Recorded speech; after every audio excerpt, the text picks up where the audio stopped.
In various entertainment industries, whether it be games, animation, or movies, the topic of crunch always comes up. The common argument is that no matter the benefits of speed, crunch is a moral event horizon that shouldn't be crossed, and therefore deadlines should be expanded. This is a problematic way to frame crunch because it frames it as a choice with trade offs rather than a catastrophic failure of project management. Crunch does not actually make things more efficient or faster. In fact, it usually makes efficiency and speed the least likely metrics to increase during crunch culture. I will list the various reasons why that's the case. To start, we must define crunch. Crunch is when, in wake of a deadline, workers work more hours so that they can produce more art in a shorter time, meeting said deadline. The problem with this is that art is not manual labor. A piece of art is not a widget. If a worker works more hours to manufacture something, you are absolutely overworking them, but you are at least making more widgets. Cognitive labor does not work this way. Of course, overworking manual labor doesn't work either. Stanford labor economists Dr. John Pencavel's 2014 paper titled The Productivity of Working Hours examined raw physical labor from the production of World War I artillery shells.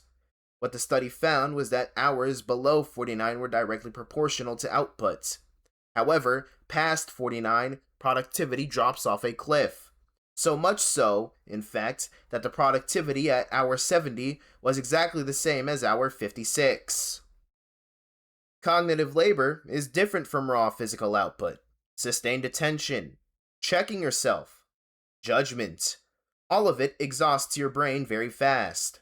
If making literal weapons of war collapses at hour 56, expecting a coherent line of code past hour 60 is pure delusion. Bugs, missing code, exhausted art, you can name it, it probably happens. Of course, this assumes that workers are simply engines that will work at the same rate no matter the situation. Workers, however, are actually human beings. Let's say that you, my friend, are an employee. If your boss tells you that you're working 12 hours, or the expectation is a 70-hour work week, are you going to be working all of those 70 hours? No! You're going to be stretching your hours like you're Reed Richards. Work expands so as to fill the time available for its completion is the definition of Parkinson's law, and it affects industries like this highly. If you're paying a worker for code over 8 hours and you work them for 12 hours, you're most likely going to get 8 hours worth of code despite them working for 12 hours. Of course, even with 8 hours of actual output, they're going to be tired at hour 11. Eyes glazing over code or Blender folders. Hands not following what the brain says. Brain fog making you forget what you're even supposed to be doing. Unfortunately, fatigued cognitive labor is not made equal.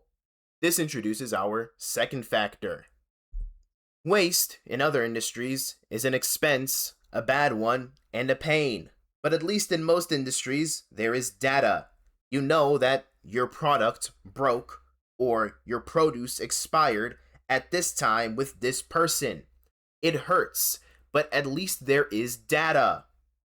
In art industries, let's say VFX, coding, animation, if every time somebody messes up, we're going to get ready to play a high stakes game of Clue. Where did you fuck up? Who fucked it up? And why did it fuck up? Was it the overworked rigger who messed up a joint? Was it the overworked coder who forgot to place a double slash in their notes? Was it the animator just pressing backspace a few too many times? Whatever it is, enjoy the stupid amount of technical debt that you, my friend, are still paying for. That's still going to be on your payroll. The fact of the matter is that the more you crunch your employees, the more they're eventually going to spend their productive time being productive by fixing their previous mistakes. Which then means that if they spend their previous time barely doing any productive work, and they make errors so that it actively takes away their hours of productive, proactive work, During their other days, this must mean that crunching your employees is actually a net negative in terms of productivity. To close this off, I want to talk about the marginalists. Menger, Jevons, Marshall had a concept that's very important to understand: diminishing marginal utility when it comes to value. The standard framework is that as you consume more units of a good, the additional satisfaction, utility, gained from each new unit decreases. This also applies to labor hours. Managers, for some reason, still operate on a labor theory of value, in which if you make your employees work more, you will gain more socially necessary labor time, which will somehow create more value out of thin air. The fact of the matter is that hour 1 to 3 of a person will be monumentally more productive than hour 5 to 12 of a person 3 weeks into crunch time. It has been 130 years, yet we still operate as if the labor theory of value is the one true theory of economics. It is, of course, ironic that in a modern capitalist framework, managers are still basing labor and productivity on a theory that's most popular in Marxist spaces. It's been a century since Henry Ford reduced hours to get more productivity, and managers still make workers work more for more productivity. If you are a manager watching this video, realize that crunch is not a choice or a trade-off or anything besides a catastrophic production failure that will cost you more money and more time than anything else you can do during development. This is The Art Economist, and I will see you next time. Peace.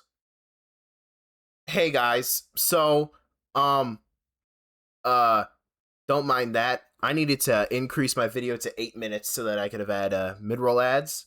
And I just wanted to say that the season is over. Yep. Tua fumbles the ball first snap. That's wonderful. I cannot believe this Falcons team. We're gonna win 3 games. We're going to ruin Bijan Robinson. At this point, we should just probably blow up the entire thing and like trade Bijan, because there is no way that we are storming off any win. Okay, one of our best players is an abuser. The other one tore his ACL. Our quarterback has glass knees and paper skin, and Tua is just a travesty, a tragedy. Even I don't even know why he's still in the league. But anyway, this is a little bit of a tirade, which it should be because yeah, the season's over, guys. Yeah. Luckily the Braves have been on fire though, so that's pretty awesome, you know. At least I get to watch a good sport, you know. Top of the NL East, you know, top of the playoffs. I can't believe that like the Dodgers just aren't at like 80 wins or something, right? It seems like they should have like, you know, the best team ever, but they don't. Kind of interesting.